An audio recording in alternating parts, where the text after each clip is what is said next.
Good afternoon. Some of you pointed me towards Pat Brown's analysis of my book. So I had a look and here are my thoughts on Pat's analysis. It's a massive amount of information and it is rather confusing. I do not think the book is well written.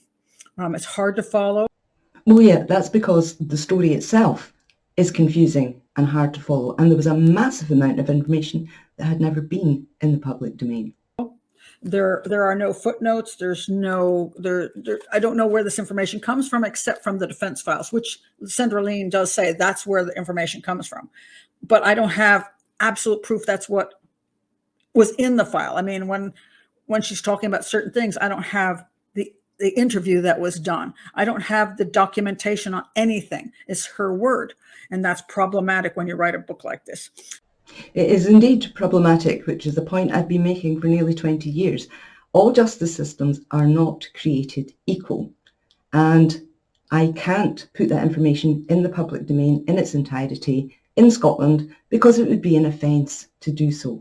But remember, Pat is saying she doesn't have conclusive proof of various bits and pieces. Bear that in mind as we go along. Mind you, right here we are pretty well aware that this is not a balanced book.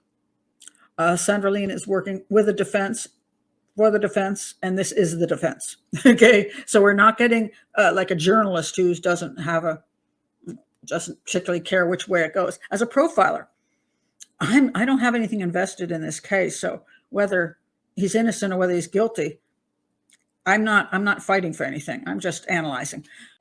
No, it's not a balanced book, and I never claimed it was. The book was put out to counter 18 years of one-sided coverage in mainstream media. So actually, the book provides balance. It wasn't written to be a balanced book. It wasn't written to look at both sides. It was there to say, here's what's already in the public domain. Here's what you didn't know before. And her claim that it's not like a journalist, because of course journalists in this case were completely impartial, weren't they? You have no vested interest in pushing one particular agenda. Absolutely not. But she is fighting for the innocence, not the innocence of, but for people to believe in the innocence of Luke Mitchell. Look, I've got one too. Page 15. My aim for this book is not to convince you of Luke Mitchell's innocence, but rather to expose the dishonesty, negligence, bias, manipulation, and blinkered determination that ensured his conviction. The brutal murder of a 14-year-old girl deserved better than that. Jodie deserved better than that. Criminologist, and I'm going to have an issue with that right here. As far as I know, she's not a criminologist. Sandra Lean has a PhD in philosophy, and it seems like the way she got her PhD was in doing research on this particular case, and that was, I don't know, whatever she had to turn in was based on the study of this case. I don't know if she included other cases, but it wasn't. She hasn't studied crime scene analysis. She's not studying criminal profiling or forensics. So that's to me, that's what criminology is. Maybe there's another version of it. She's been a paralegal. I think she had a master's in paralegal stuff, and then this doctorate in philosophy. And by the way, it's okay. Oh, thanks, Pat, for making it okay. I don't think you really understand the concept of PhD, though. Doctor of Philosophy. So let me tell you, from Prospect UK, just as an example, definition of a PhD. It typically involves students independently conducting original and significant research in a specific field or subject. So all PhDs, everybody with a PhD is a Doctor of Philosophy within the field they study. All right, so that's the first thing. She goes on to say that my PhD was based on this case and whatever I handed in was based on this case. Wrong. My thesis is online. Anybody can go and have a look at it. It most certainly was not based on this case because it wouldn't have met the definition of original and significant research. So, sorry, Pat, another one bites the dust. She hasn't studied Krentian analysis, profiling, or forensics. Okay, I undertook my PhD at the University of Stirling in the School of Applied Social Science within the Department of Criminology. My supervisor was a professor of criminology. So, Pat, you missed the mark. Every single point here. Sorry, it's okay. Which makes sense to me because she's very involved in the legal aspects of this case as opposed to actual what I would be doing, which is analyzing crime scene evidence. She does do that in her own way, but her real thing is in legal stuff. Okay, so I don't do crime scene analysis properly because I don't do it Pat's way. And now I'm a philosopher who's not a criminologist whose thing is the legal aspects. Might want to try and tighten that up a bit. All right. So she goes on to do that. She wrote a book called No Smoke about the truth about British justice. So she's very much on the innocence side of things and proving people innocent. 20 years' work summed up in a couple of seconds. Proving people innocent.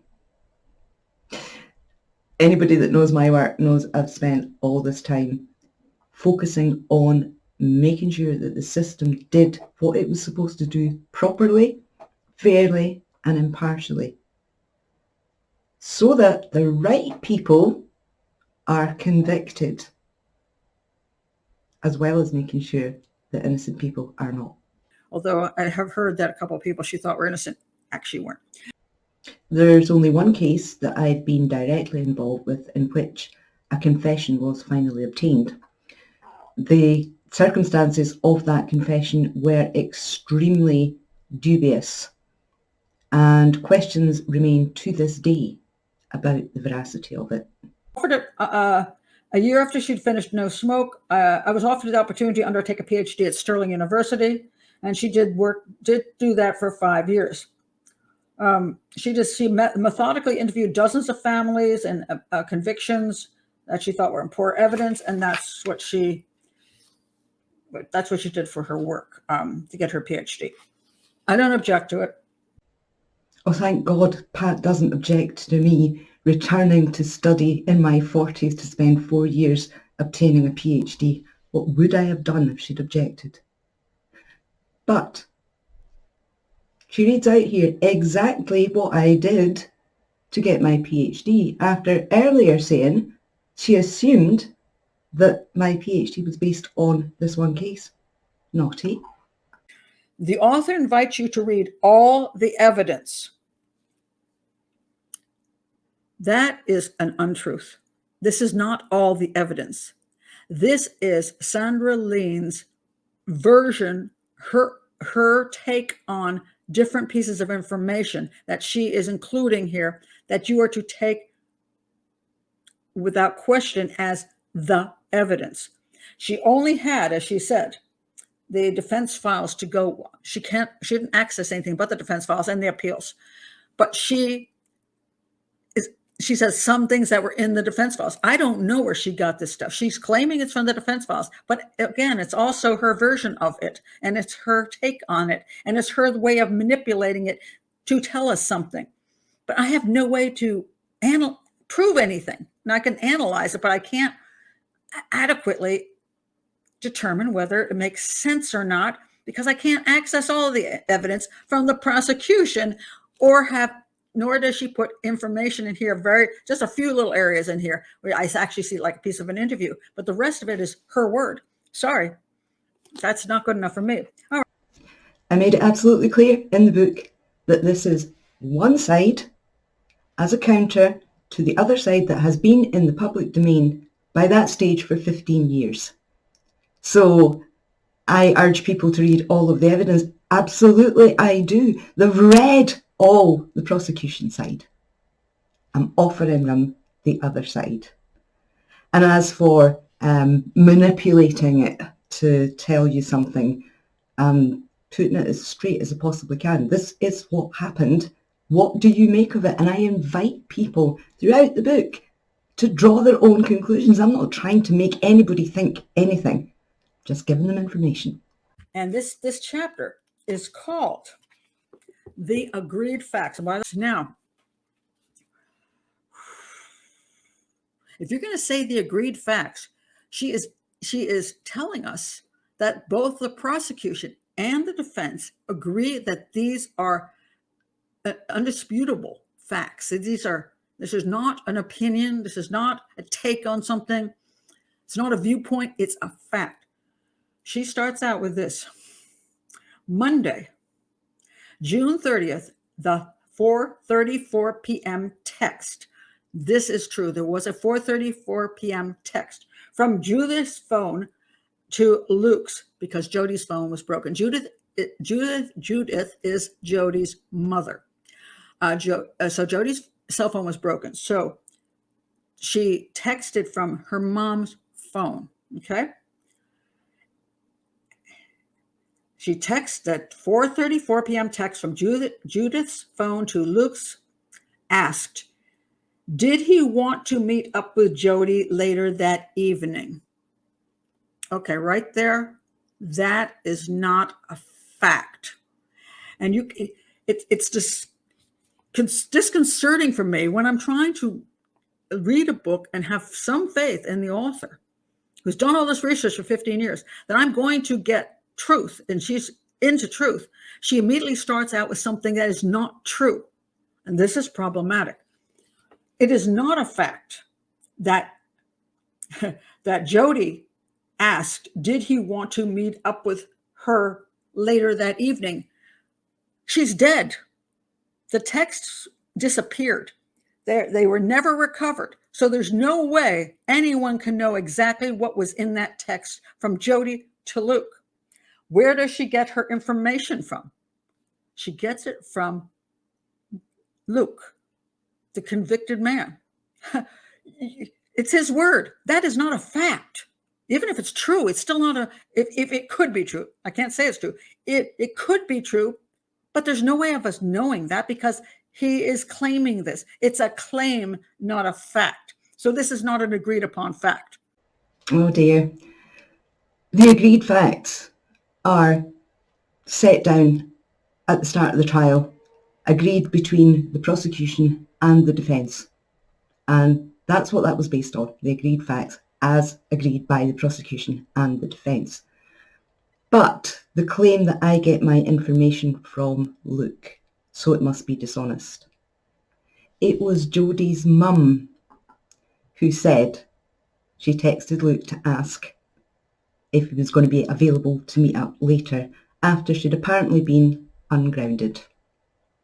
So, Pat, if you're calling me a liar and Luke a liar, you're also calling Jody's mum a liar. Also, I would have expected a criminal profiler to pay close attention to detail, especially factual detail. She says here there's no way anybody could have known what was in those texts. Well, they were made from Judith's phone. And we know they were deleted, but we don't know when. So Judith would have had access to those texts until such times as they were deleted, wouldn't she? Then the second claim, which is supposed to be an agreed upon fact, Luke texted back saying he would be out after tea and suggested Jody come down from her home in East Houses to meet him near his home in New Battle. Pat's still struggling with the concept of agreed facts in legal terms. Both the prosecution and the defence agreed that Luke texted back and asked Jody to come down to New Battle. The texts were not recovered, that's absolutely true. But both the prosecution and the defence agreed that the other evidence was strong enough to support that as a fact. Because Sandra Lean's whole argument is that Luke never went to meet Jody near her house. He never went up the path to meet her. Therefore, he was never in that area. He was never even on the path where she was found murdered. If he never left his home area, his end of the path, then he couldn't have committed the crime. This is her whole little theory here. Oh, me and my little theories that involved painstakingly putting together all the statements at all the critical times to show that it was virtually impossible for Luke to have got from his house up the path, committed the murder, back home, cleaned up, and be back out on a wall at the end of his street in the space of less than half an hour.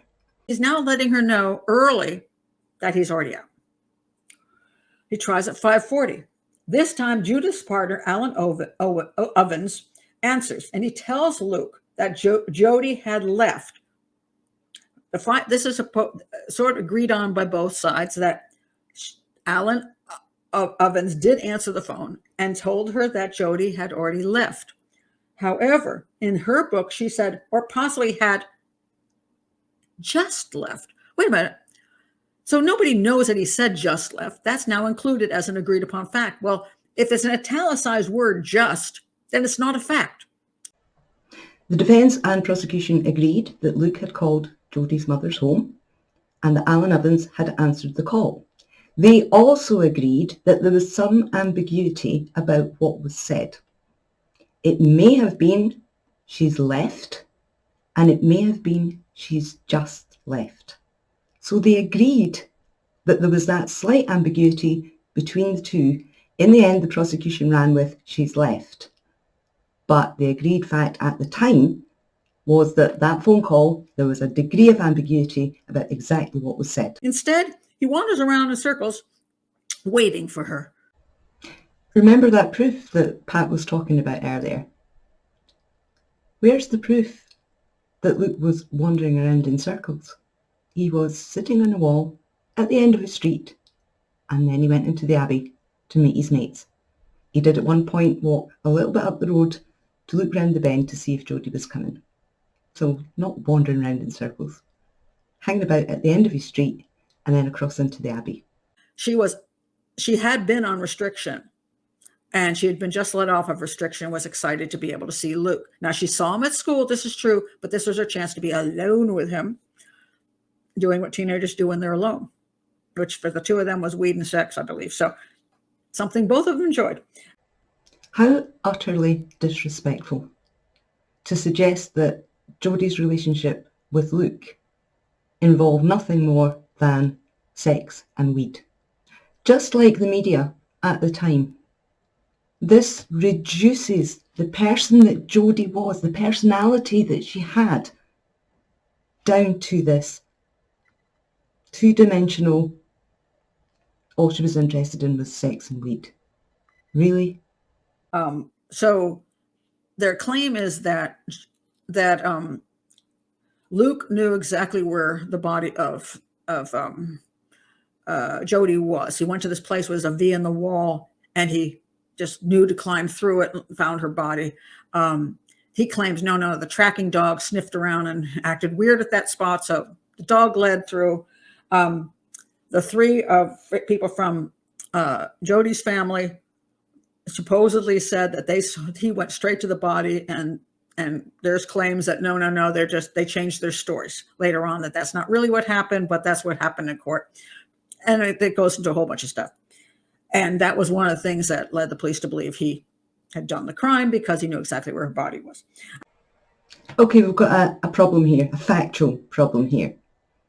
If it was the belief that Luke went straight to the body rather than being alerted by the dog that made the police think he was responsible for the crime, he shouldn't have been a suspect on that basis, until the end of July, because the search trio were telling the same story as he was up until the end of July, that the dog alerted at the wall. We've got Stephen Kelly's description. It was a big dog when it was standing up at the wall, its head was level. We've got all of that. So that's not in question. They did tell the same story as Luke for the first month. So the idea that the police suspected Luke from the off because he knew where the body was doesn't fit with the known evidence. So Sandra Lean has to keep Luke at home. This has to be her purpose. Luke has to be in the house making dinner in order not to be at the top of the path with with Jody, and for them not to walk down the path to that little area where the V is, because if they go to that area, that's a place where they like crawl through and hang out and have sex and stuff like that, if they're not hanging out with other people. Sandrine doesn't have to do anything of the sort. I put the information out there, the dates, the times, the places, the people. Other people can make of that as they will. But this claim that Jody and Luke would climb through the V point and have sex. Not so reliant on your proof now, Pat, are you? Because there is none.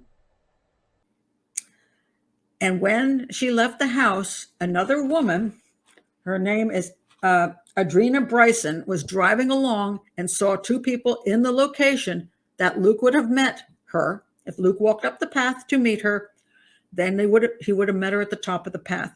And what's her name again? Adrena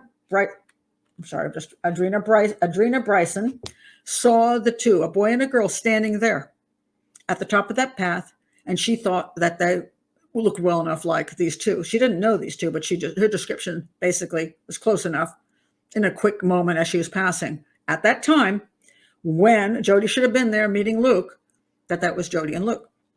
Now, I want to point this out. If Adrena Bryson saw two people there and it wasn't Jody and Luke, and this is exactly what Sandra Lane claims, that she did not go to the top of the path and Luke did not meet her there. So she is saying that in spite of her supposedly telling her mother that she was running out of the house right then and waiting there for Luke, she actually was never there. She did not leave the house till far later. That's what Sandra Lane is trying to say. In that case, who the heck did Ms. Bryson see at the top of the path? Who are those two people? Because no other girl and boy ever called the police and said, hey, it was us. No, hey, I'm Linda. This is my boyfriend, Bob. We were hanging out we were there at that time. It wasn't those two. It was the two of us. Nobody's ever come forward to say that they were the two people. Oh dear, Pat, your reliance on facts and truth appears to have evaporated. First of all, I've never said Jody didn't go to the start of the path. I've said there's no evidence that she did, but that's a different thing. I've never said she didn't go there. Secondly, you said Adrena Bryson drove past, she didn't know Jody or Luke, and she saw these two people. But 15 minutes after that timing, two independent witnesses, one of whom knew Jody. Now remember, Adrena Bryson didn't. These two independent witnesses placed Jody on the East Houses Road, just down from her mother's house, at 5:05. Now finally, this other couple story, where you say nobody else ever came forward. Who the heck were they? Well, there's a young couple in the files who got off the bus on the East Houses Road and walked down and into that lane and met John Ferris on the path on the moped. So we know there was another couple in the area at around about the same time, taking the same route, essentially, that Jody would have taken at the same time. Or at the claim time, rather. At the claim time of Adrena Bryson's sighting, this other couple were in the same area at roughly the same time. Why did nobody else ever come forward? There was never any call for anybody else to come forward. Nobody even knew about a sighting of these two people until trial. The first couple that I talked about were in the police files. The police knew about them and never looked at that as a possible explanation for the people that Adrena Bryson had seen. How the stories changed. Basically, she attacks the family of Jody and says they're all full of crap, that actually Judith never heard from, Jody never told her she was leaving right then. She was actually going to hang around the house. And the guy that lived there, he was in all kinds of stories. He was in a bathroom. He saw her. He didn't see her. I can't even go into. It's a whole chapter full of this time and that time. And this person said this at this time, and that couldn't have been that at that time. It's a whole bunch of stuff that's totally, I'm unable to prove is even true. Attacks Jody's family. What, by giving the information that was in their own statements? It's hardly an attack, just the facts. The information I put out is the information in their statements. Your complaint about a whole bunch of times and he said and she said, that is exactly what caused all the confusion in this case in the first place. If the police had looked at these statements, they would have realised they were inconsistent. And that is usually a cause for police concern or even suspicion. So all of these inconsistencies were brushed over to allow the official narrative to continue. And you appear to think, Pat, that it's just irrelevant. We should just ignore all that. But what Sandraline is trying to prove is that Jody did not leave the house when Judith said she did. So she never went to the spot to meet Luke then. She came way later, you see. Well, if that's what I was trying to prove, I did so. I wasn't trying to prove anything. The evidence actually proves that Jody did leave later because the two independent witnesses, one of whom knew her, placed her on the East Houses Road 15 minutes after Andrina Bryson's supposed sighting. So now she's accused Jody's family of making up stories about when she left the house. Then she just says that Adrina is wrong, and she's completely wrong about her timing. She also claims that her family is completely making up and changing stories about when they met Luke on the path to look for Jody, that they're lying about how he behaved. So now all of them are lying. Interesting choice of words from a supposedly impartial criminal profiler with no interest either way. Sandraline accuses. Well, let's have a look at some of these accusations. The claim is that Jody left her house at 10 to 5 to fit with the Andrina Bryson sighting. Two people saw Jody 15 minutes after that, just outside her mother's house, walking down the road. So we have two witnesses versus one witness. A witness who knows Jody versus a witness who doesn't know Jody. So what's the truth? Was she there at 10 to 5 or was she there at 5 past 5? Not an accusation, it's a question. If it was 5 past 5, as these two independent witnesses, one of whom knows Jody, if that's correct, then she didn't leave at 10 to 5. Andrina Bryson's timings. Andrina wasn't confused.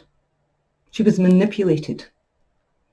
The time she gave originally, she was very sure about. So much so that she took her mobile phone to the police to show them the call on which she based her original timings. I'm not saying she was lying. I'm saying she was manipulated because her original times she was very sure about and had good reason to be sure about them. Jody's family's stories about how they got to the top of the path to meet Luke. And again, a complaint from a criminal profiler that I am paying close attention to the details of time.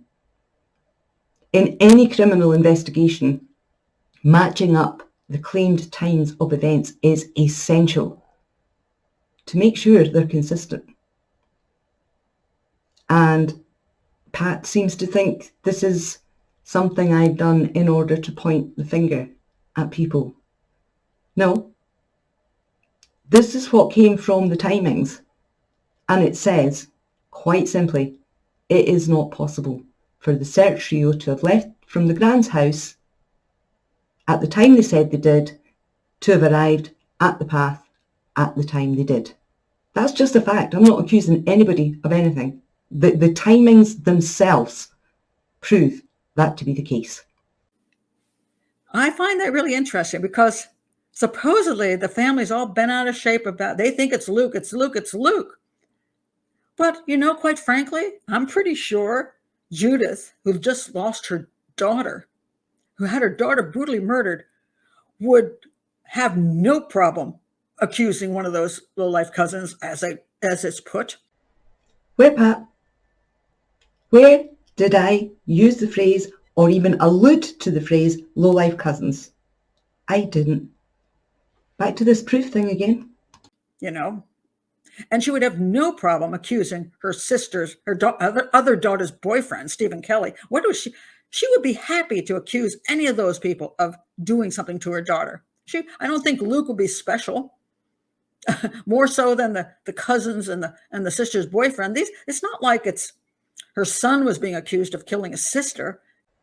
Oh dear. We know that from day one, the police were convincing Jodie's family and the wider community that Luke was the killer. That's where all attention was pointed from the off. And the Moped Boys and Stephen Kelly, whose DNA was found on Jodie's t-shirt. Don't forget that. His DNA was found on her t-shirt. That was explained away. That was given an innocent explanation by the police to keep the family's focus on Luke. So it's not as if he was special. Of course it was. They were trying to convince everybody that Luke was the killer from the off. And then Pat says something really interesting. It's not as if it was her son being accused of killing his sister. No, but it did cross their minds. That's why Judith said to Corinne, I'm glad they didn't find out about Joseph's illness. By the time Sandra Lean finishes with her pointing fingers in all these directions, pretty much everybody in that family is a liar. All right. Their own statements prove them to be dishonest, repeatedly. On page 88 of her book, the demolition of Luke's brother Shane's evidence at trial is discussed in chapter 17, and other concrete evidence, such as phone calls recorded in phone logs, demonstrating that someone was in the Mitchell house when Shane and Corinne were proven to be elsewhere, was ignored. I find that statement a little confusing, but let me point out the demolition of Luke's brother Shane's evidence at trial. That comes up later in the book, as she states. And what happened in this particular instance is that Shane's story changed. He said he was at home and then he saw Luke, and then he said he was on the computer looking at porn. And the claim is that he wouldn't have done that if Luke had been in the house. But by the time he got to court, he said he couldn't say that that Luke was there in the house. He could not verify that. The reason Corinne got involved with this, and as far as supposedly she was coaching Shane to say that he was at home, was because at some point Shane claimed that maybe he had the wrong day that he remembered, and his mother reminded him, no, these are these burnt pies that were eaten. And he goes, oh yeah, okay. So then that was supposed to solidify that he had remembered the wrong day, but on the day that this happened, indeed, Luke was in the house. Now, this is all part of the trial. Dr. Lean puts little pieces here and there, which I can't verify what else came with it, because again, we're only getting the one-sided defense part, and it's very confusing. If you weren't in the courtroom to actually hear exactly what was being said, you won't know. But let's put it this way, as she pointed out, Shane was one of the things that kind of killed Luke's alibi that he was at home, his own brother. It's a shame that Pat chose not to quote from the book on this particular subject, because I went into quite a bit of detail about how Shane was treated in order for them to elicit the answers they wanted rather than the truth. So on page 308, there's evidence from court about how the police treated him. Page 309, evidence of the police interrogation. And the refusal to accept his honest answers. That's another convenient don't know, Shane. That's nonsense, absolute nonsense. I want to know. We need to know, if anything else, for your sake. Shane, I haven't done anything. I'm not saying you've done anything. I'm not accusing you of murdering Jodie Jones. I've not covered anything. I need to know exactly. I've not covered anything. I've told no lies. And on it goes until this policeman starts with, you do know, you're trying to protect your brother and you're trying to protect your mother, you do know. And Shane goes on saying he hasn't done anything wrong. And then the policeman says, we don't arrest people unless there's evidence, be sure of that. They've just arrested him with no evidence. Would it be fair to say, this is a policeman, would it be fair to say, and I'm conscious of putting words into your mouth, can you sit there with 100% and discount it and say that no way? And this goes on and on and on. I'm at page 315 now. Lots of excerpts from the police interrogation of Shane. And I then go on page 317 to start explaining how that was dealt with in court. So what I pointed out was that Shane did not admit to anything. It was put to him that he could have been doing this and this could have been the case and that could have been the case, and he agreed that it could have been. He did not at any point say it was. Words, because Shane and Corinne, their support of Luke being at home at some point is very questionable and not provable as being truth. That leaves Luke without a solid alibi. Both Corinne and Shane were arrested on suspicion of perverting the course of justice by providing Luke with a false alibi. The charges against both of them were dropped. Just before they gave evidence at the trial, those charges were dropped. She says, Dr. Lee, a call made from Luke's mobile to the speaking clock at 4:54 p.m. was alleged to be proof that he was out of the house at that time.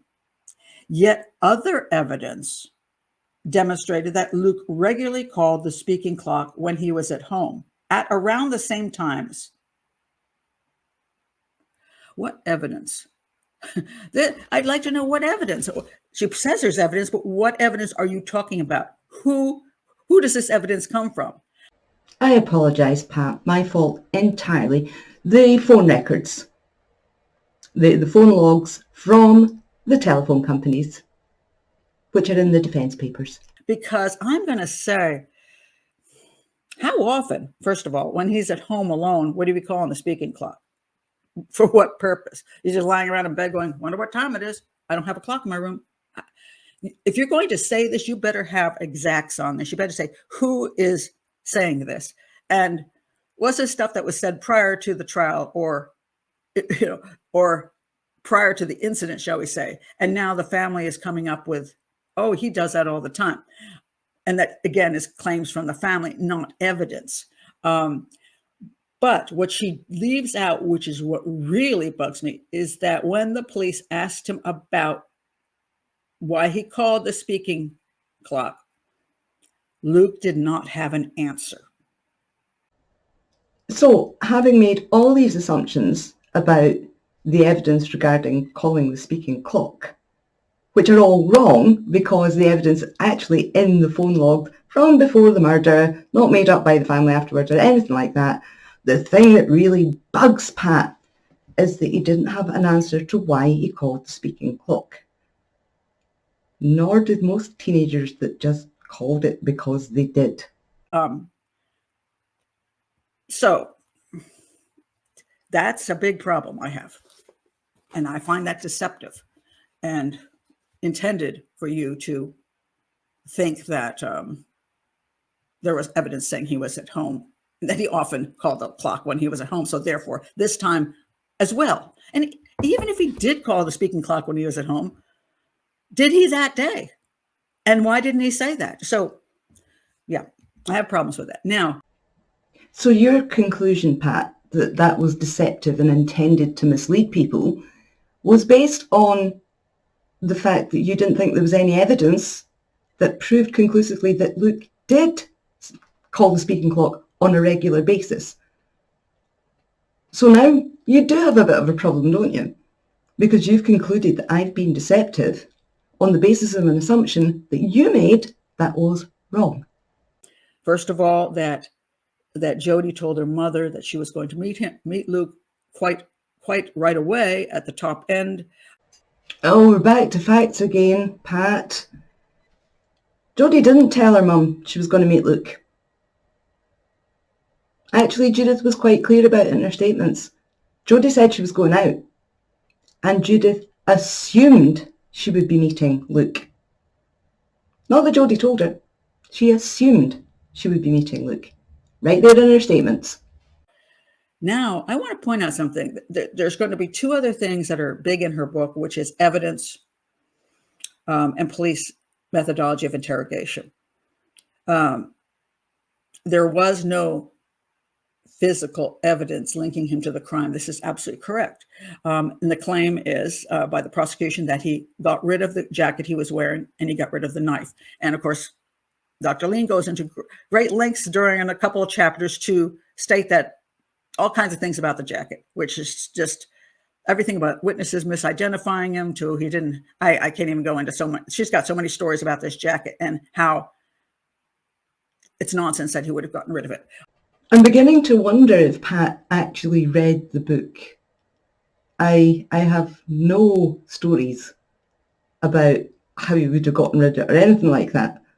I made it absolutely clear. Two things. One, there was another person who wore a parka jacket that could have accounted for a mistaken identity. And two, there was no evidence that Luke had a parka jacket prior to the murder or that any clothing was burned in the family log burner. That's it. All right. As far as the police interrogation goes, was it well done? She puts a few things in the book that make it sound like the police are pretty unfair in their interrogation method.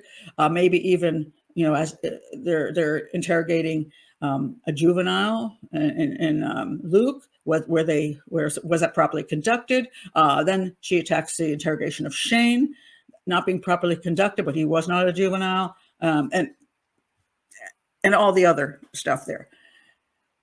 I can't verify that, so I can say that she could be right about that. That you could say it was an unsafe conviction because of police methodology, but not necessarily that it was proven that he was innocent. Okay, let's take this one from the top. I understand that Pat's in the United States, different justice systems. So I'm just going to ask this question. Would Pat consider any police interrogation where the person being interrogated has no right of access to legal advice or representation, either prior to or during that interrogation, would she consider that fair or just, whether that person is a juvenile or not? So that's the first question. Because of what were known as Section 14 interviews back in 2003, Luke and Shane and Corinne were all interrogated without access to legal advice or representation. That was legal in Scotland. Was it fair? Was it just? It was legal. Secondly, she goes on to say that, if they'd overturned the conviction on the basis of police wrongdoing, it wouldn't prove him innocent. Well, our justice system is based on the presumption of innocence until proven guilty beyond a reasonable doubt. If the police have used unlawful tactics in their interrogations or as a means of gathering evidence, then anything based on those practices is not reliable and cannot then prove anything beyond a reasonable doubt. And in that case, the person's right to the presumption of innocence is resurrected. For completion, Section 14 interviews where people were interrogated without access to legal advice and representation were outlawed in Scotland in 2010. Or there wasn't enough to prove he was guilty. I don't think that's the issue. That you could Argue the other stuff, sure. Now, I want to point out one thing before I close this down about Corinne. It is entirely possible that she believed, and even possibly believes to this day, that her son, Luke, is innocent when he is not. Why would this be? Now, okay, there's another, I can set you up a scenario. I'm not saying this happened at all, but I'm going to set up a scenario which could be possible, just to consider. Suppose that Luke did indeed kill Jody, all right, as he has been found guilty of. However, when he goes home, he needs to get the help of his mother and his brother to provide him with an alibi and to help him with possibly getting rid of the jacket or whatever evidence he's got to deal with. It is entirely possible he could have told his mother this: Mom, I went to meet Jody, and I got up to at the end of the path, she wasn't there. So I came back to where we often meet, which is, or we get together on the other side of that wall. And I went over there just to see if she was hanging out there. And I found her body. I found her body on the ground, and I ran over and I grabbed her and hugged her. And I was like, and I thought I could do CPR. And she was clearly dead, and she was stabbed so many times. It was horrible, Mom. And I got blood all over me. And the police are going to think I did it. The police are going to think I did it, Ma. You got to help me. And Mama says, oh my God, that's a believable story. If I were a mom, I might believe that story. So she goes, of course I'll help you. And she makes sure that we're going to agree on the alibi, that you were home at that time so that you couldn't have been on the path. And I'll help you get rid of the jacket. I'll do what I can. Because I think you're right. They're going to railroad you because you were her boyfriend, and because you went up to meet her, and, hey, look, think about it. Indeed, Pat. Think about it. First of all, you are speculating like crazy, whilst demanding proof for everything else. That's the first thing. Secondly, so your scenario here means Luke killed Jodie, but then told his mum a lie that he just found her body. And he hugged her, and that's how he was covered in blood. How is there no trace of the attack, the fight, the murder, the mutilation, anything on Luke Mitchell, on his clothing, in his house, in his mum's car? Nothing to fit your new scenario. The idea that he told his mum a lie about finding the body to cover up for the fact that he killed her, yeah, you've still got the issue of how did he get home covered in blood without being seen. You've still got the issue of all of the other evidence that would have been on him had he been the killer that is not there. So I just want to leave that with you as a possibility why Corinne may have been cooperative in providing an alibi and getting rid of evidence. I'm not saying that she did. I'm just saying that could be a possibility. So anyway, this is what this book is. In what I see in Sandra Lean's book is what I see often in a court. When a defense has a poor defense, they attack everybody else. They attack the police, they attack the prosecution, they attack the witnesses.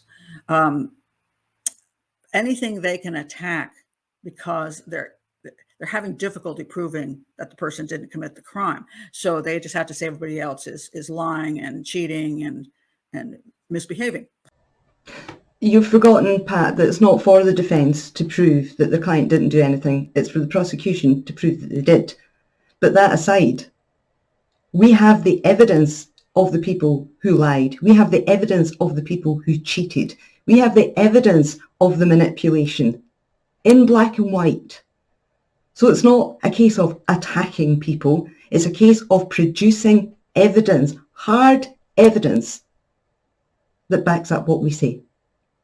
So this is what this book is. It's a huge defense in that vein.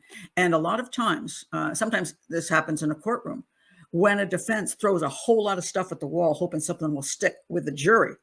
They will just heave stuff until the point where the jury becomes confused because they become overwhelmed with information. And they don't, after a while, know are able to put anything together and know what's true and what isn't true, and get very confused. And when they get confused, then they have a thing called doubt. This book does that. There's so much information in this book. So information, I say, not facts, because I can't prove they're facts. So much information and claims and scenarios all over this book that it's confusing. I couldn't even keep up with it. And I'm sure that anybody who reads it, they think this, Luke could be innocent. They start reading this. This is like what a defense does. They throw a ton of stuff at you to the point where you become exhausted and you say, well, see, there's no proof that Luke did it.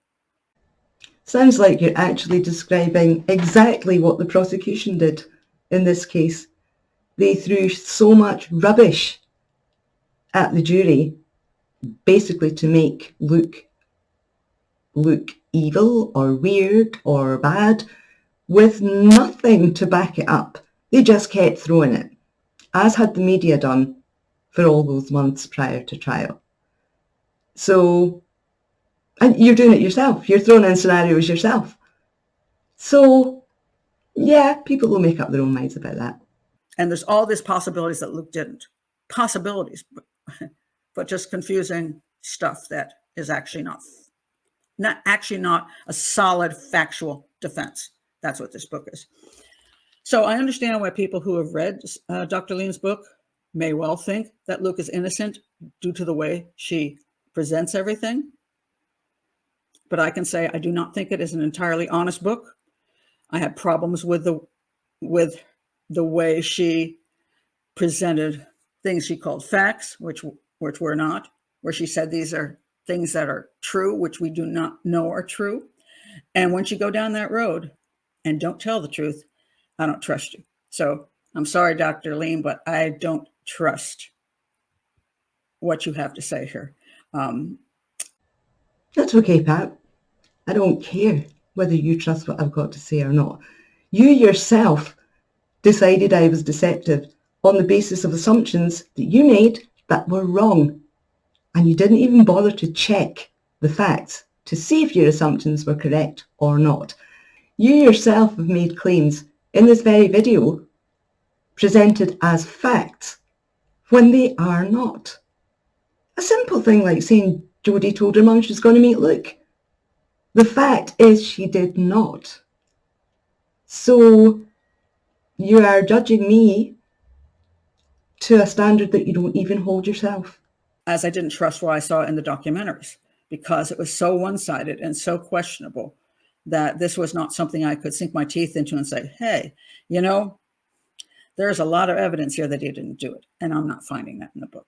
So that's my take on that. I know some of you will be upset about it because you're very, very pro Luke Mitchell is innocent. You're free to put comments below, but stick to facts. What an excellent idea. Stick to facts. Here's a few. The search trio changed their story. They said for a month that Luke's dog is what alerted him to something over the wall. And then they changed their stories to say that didn't happen, he just went over the wall, which just happens to be the prosecution line. So, yeah, let's stick to facts. See you all soon.